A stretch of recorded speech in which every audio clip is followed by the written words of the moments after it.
The Rlntng of Srdnc. The lame boy Srdnc tended sheep on a hill to the southward of the city. Srdnc was a dwarf, and greatly derided in the city.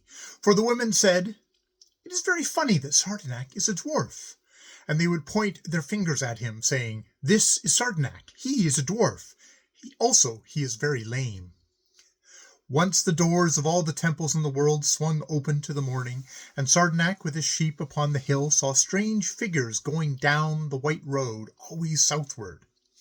All the morning he saw the dust rising above the strange figures, and always they went southwards, right as far as the rim of the Rlntng hills, where the white road could be seen no more. And the figures stooped and seemed to be larger than men, but all men seemed to be very large to Srdnc, and he could not see clearly through the dust. And Srdnc shouted to them as he hailed all people that passed down the long white road, and none of the figures looked to left or right, and none of them turned to answer Srdnc. But then few people ever answered him, because he was lame and a small dwarf. Still the figures went striding swiftly, stooping forward through the dust, till at last Srdnc came running down his hill to watch them closer. As he came to the white road, the last of the figures passed him, and Srdnc ran limping behind him down the road. For Srdnc was weary of the city wherein all derided him, and when he saw these figures all hurrying away, he thought that they were perhaps to some other city beyond the hills over which the sun shot brighter, or where there was more food, for he was poor, even perhaps where people had not the custom of laughing at Srdnc.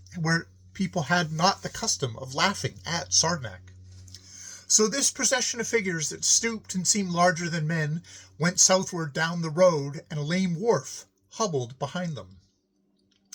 Khamazan, now called the city of the last temples, lies southward of the Rlntng hills. This is the story of Pompedius, now chief prophet of the only temple in the world, and greatest of all the prophets that have been. On the slopes of Rlntng I was seated once above Khamazan. There I saw figures in the morning striding through much dust along the road that leads across the world.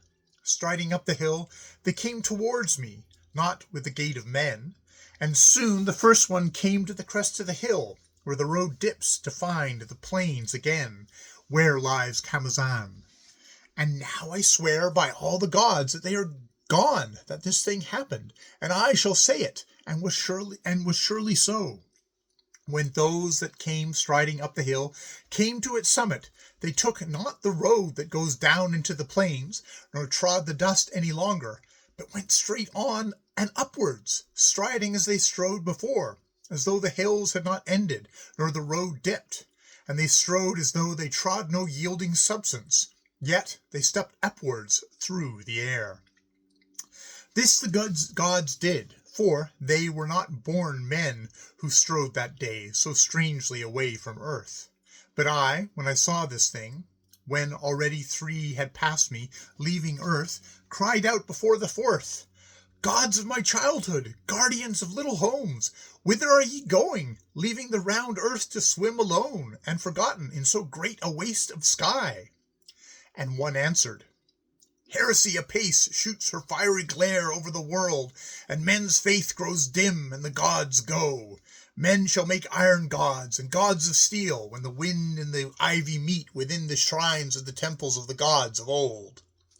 And I left that place as a man leaves fire by night, and going plainsward down the white road that the gods spurned, cried out to all that passed to follow me, and so crying came to the city's gates.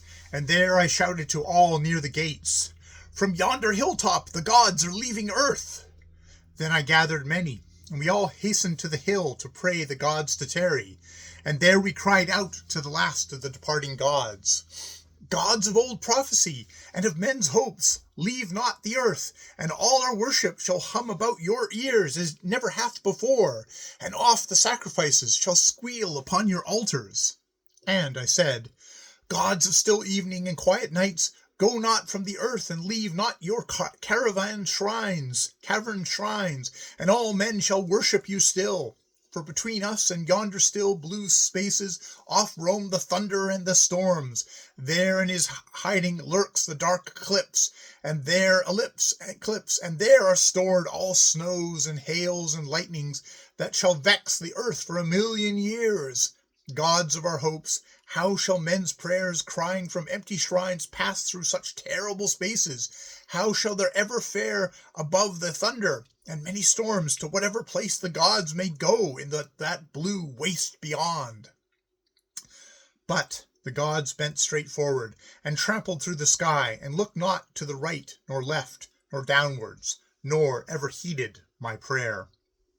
And one cried out, hoping yet to stay the gods, though nearly all were gone, saying, O gods, rob not the earth of the dim hush that hangs round all your temples. Bereave not the world of old romance. Take not the glamour from the moonlight, nor tear the wonder out of the white mists in every land. For, O ye gods of the childhood of the world, when you have left the earth, you shall have taken the mystery from the sea, and all its glory from antiquity, and you shall have wrenched out hope from the dim future.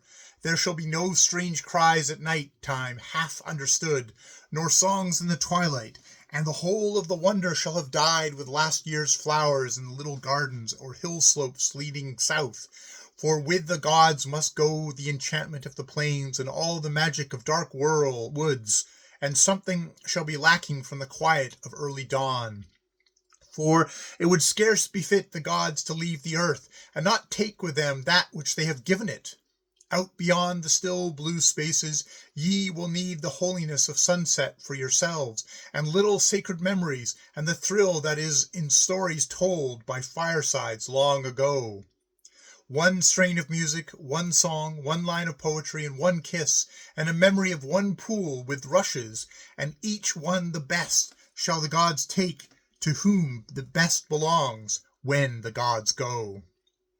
Sing a lamentation, people of Camazan. Sing a lamentation for all the children of earth at the feet of the departing gods.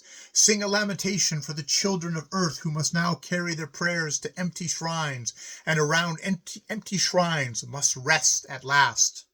Then, when our prayers were ended and our tears shed, we beheld the last and smallest of the gods halted upon the hilltop. Twice he called to them with a cry somewhat like the cry wherewithin our shepherds hail their brethren, and long gazed after them, and then deigned to look no longer, and to tarry upon earth and turn his eyes on men. Then a great shout went up when we saw that our hopes were saved, and that there was still on earth a haven for our prayers. Smaller than men now seemed the figure that had loomed so big, as one behind the others far over our heads they still strode upwards. But the small god that had pitied the world came with us down the hill, still deigning to tread the road, though strangely not as men tread, and into Camazan. There we housed him in the palace of the king, for that was before the building of the temple of the gold, and the kings made sacrifice before him with his own hands, and he that had pitied the world did eat the flesh of our sacrifice. And the book of knowledge of gods in Camazan tells how the small god that pitied the world told his prophets that his name was Srdnc, and that he herded sheep, and that therefore he is called the shepherd god. And sheep are sacrificed upon his altars thrice a day, and the north, east, west, and south are the 4 hurdles of Srdnc, and the white clouds are his sheep. And the book of knowledge of the gods tells further how the day on which Pompeides found the gods shall be kept forever as a fast until the evening, and called the fast of the departing. But in the evening shall a feast be held, which is named the feast of the Rlntng. For on that evening Srdnc pitied the whole world and tarried. And the people of Camazan all prayed to Samadak, and dreamed their dreams and hoped their hopes, because their temple was not empty. Whether the gods that are departed be greater than Srdnc, none knew in Camazan, but some believe that in their azure windows they had set lights that lost prayers swarming upwards may come to them like moths, and at last find haven and light up far above the evening and stillness where sit the gods.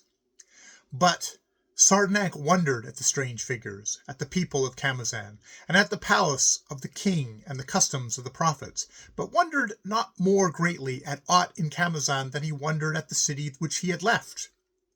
For Srdnc, who had not known why men were unkind to him, thought that he had found at last the land for which the gods had let him hope, where men should have the custom of being kind to Srdnc.